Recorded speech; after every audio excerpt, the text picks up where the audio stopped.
Hello everybody, I am Craig from SAFI Software, and today we will do an example 8.1 from the Concrete Design Handbook 3rd edition. This example is about the conception of a reinforced concrete column in compression bending considering the effect of the second order.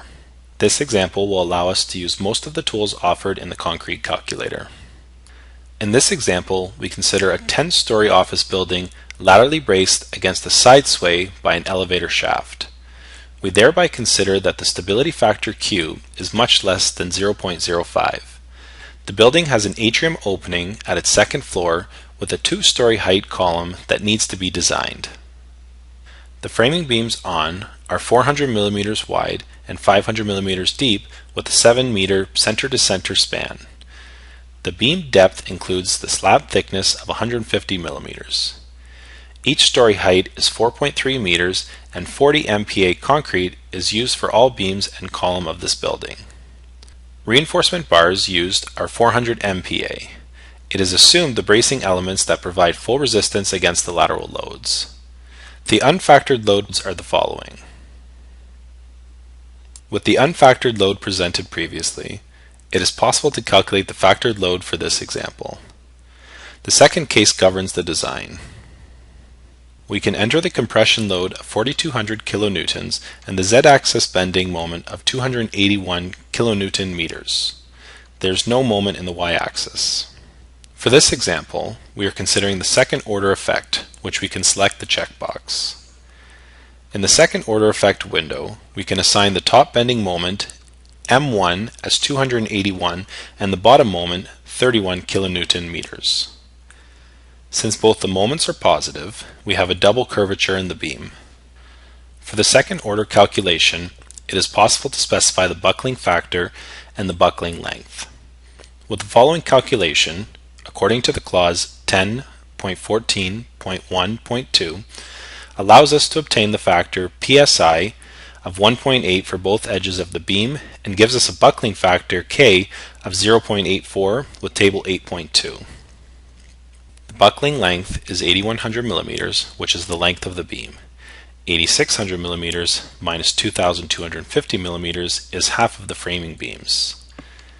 Since we are braced on the y-axis, we can leave the buckling factor and length to 0 in the y-axis.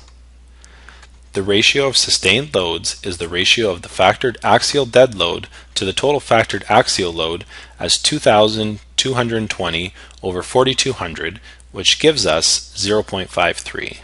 We now have all the proper information to compute the second effect according to the length of the beam. According to table 7.1.4 of the CDH, an axial load of 4,200 kilonewtons for a 40 MPa concrete recommends a section of 500 by 500 millimeters. Therefore, we will use a 500 by 500 millimeter section. We adjust the section materials in the Material tab of the calculator. The concrete used is 40 MPa and the reinforcement bars are 400 MPa.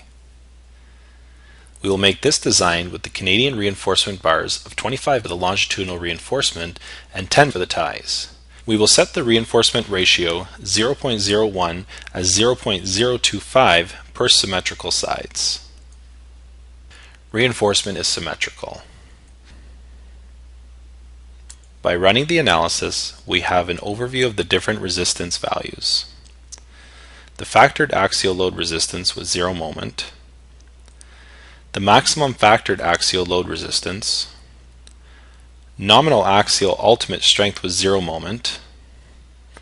We can see the RHO of the section and the number of bars in this design. In this example of the CDH, the results of reinforcement obtained by interpolating the table 7.4, which gives us the same results. The report gives us more detail on the section. We can see the input data for the section and the second order calculation, the factor design load, the rectangular section design strength, balance strain conditions. We also have the complete detail of the reinforcement at the end of the report. I hope you enjoyed this video. For more videos and information, please visit our website at www.safi.com.